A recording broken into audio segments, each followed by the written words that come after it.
Kevin doesn't nearly appreciate the good job that his parents are doing. Oh yeah, we're doing such a great job. I'm like, take him out for more vacations if that's the case. I'm Mint Salad and I saw Bandits. It is directed by Terry Gilliam. And if you like this video, be sure to hit that like button, subscribe to the channel. YouTube really likes that. This movie is requested by a Patreon.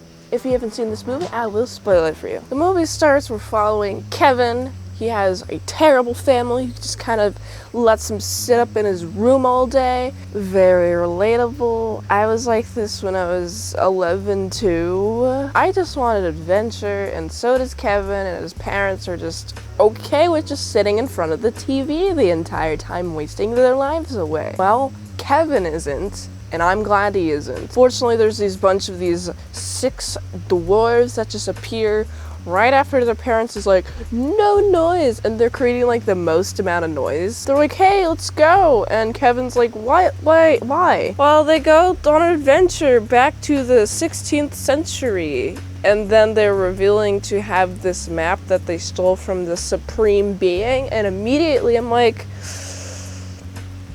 why? Why did you steal a map from God? Oh, you're going to fix the holes in this time map thing? Oh, you're going to fix it not out of the graciousness of your heart, but to get rich? Oh, I don't like your motivations. This could end up in the wrong hands very quickly. Of course, we have the Supreme Being who looks like Zordon. He's like, hey, give me my map back. Please give me my map back. Kevin's like, yo, give him his map back. And the dwarves be like, no. And they like to skip centuries a bunch. Every time they go into a century hole, it seems like they skip 4 centuries. They went from the 16th to the 12th to the 8th to the 4th, and then I think they end up in 0 BC, around the time when the bejesus was around. It seems like Kevin, the more and more this movie goes, the more and more Kevin's like, all right, let's give this map back, shall we? No. Also, there's evil. Evil's like, oh, was it created by the Supreme Being? I'm like, if the Supreme Being created everything, then why are you here? Why do you even exist? Why must you insist that you're just a creation of your own? And I'm like, I highly doubt that. I think he's just 100% coping for the fact that he was created by the Supreme Being and hates the Supreme Being, so he's like, no, I wasn't created by him. I'm like, yes, you were. Just in the same way that Satan was created by God, okay. I almost called him bejesus, but Jesus is actually the son. Just like Satan was created by God, this is the exact same instance. Well, at least Satan never denies being created by God, okay. This is worse. This is a very religious movie, it seems. There's a lot of religious iconography that I noticed throughout. I find it fun that Kevin is just kind of dragged along. He has to even face evil. Luckily, the Supreme Being is there to stop all of this. Kevin is just collateral damage. The Supreme Being is like, y'all dwarves, get out. You ain't allowed to be here. Come on, you broke my trust. Why are you even like this? And then Kevin's like, oh, can I stay? Can I stay in the 12th century? He even had like this cool father kind of guy.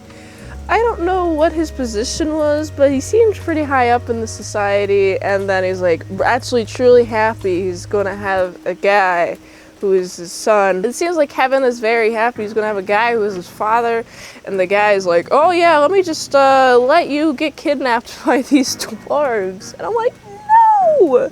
If you care at all for him, you wouldn't let him. And then when he realizes that Kevin's gone, he's like devastated. I'm like, yeah, that's what you get for letting Kevin go with these dwarves. I feel so bad for Kevin, man. These dwarves don't care about Kevin, they only care about money. Really? They get exactly what they deserve. Kevin goes back to his home time, and it sucks because his parents don't care about him. He just went on a whole adventure without his parents ever knowing. And my parents were like, Kevin, can you do the dishes? And something like that. I think this movie is a tale on how you should appreciate the time zone in which you're living in, because hot diggity dang, there's not really cool indoors in the past. Like, there's no indoors with air conditioning, there's no indoors with like the internet, Wi-Fi, computers. You know, I really like this time period actually. I think Kevin should really appreciate the 20th century that he's from. Kevin doesn't nearly appreciate the good job that his parents are doing. Oh yeah, we're doing such a great job. I want to take him out for more vacations if that's the case.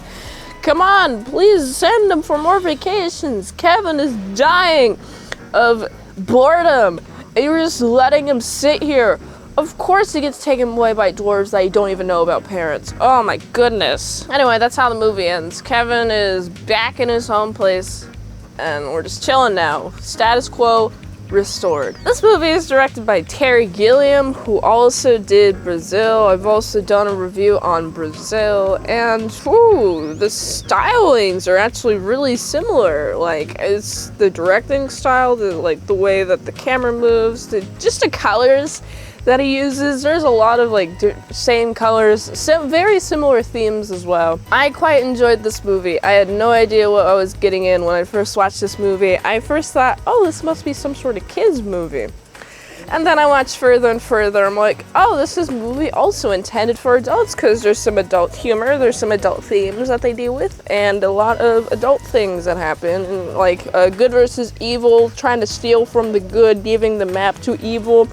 Yeah, I don't know if just like a normal old kids movie would deal with that now, but I'm really happy that this exists. Personally, I would show this to all my kids, but luckily I'm not having any, so if you have kids, I recommend showing this to them because there's no swearing and there's a great lesson. Kevin seems to go through under a lot of character development, which I enjoy. I enjoy the character development on his end. Anyone else? No character development, not even the dwarves. The dwarves don't change their mind and be like, oh, actually I want to give the map back to this certain being because he's so powerful and it was wrong of us. No. They just want money the entire time, which makes them pretty flat characters. This movie was pretty enjoyable. I honestly gotta give it like a solid 6.9 out of 10. If you like this review, watch another one. YouTube really likes that. You can also like, comment, subscribe, share this video with everyone you know. The ultimate goal of this channel is for me to become an expert movie reviewer, so if I haven't reviewed on a channel, there's a chance I haven't even seen it at all. If you like the fast track of movie review, you can do that at patreon.com/ASEPresents for $20 a month for one movie review per 1 month, $3 a month. How to draw Pokemon tutorials posted early and first. All patreon.com/ASEPresents. And if you'd like to help support the daily grindiness of all these daily movie reviews, you can go to this link tree, find the way that you can help support the daily grind of all these daily movie reviews. So you can go here, and until next time, Inside Saw, I'll see you later, my side croutons and bacon bits.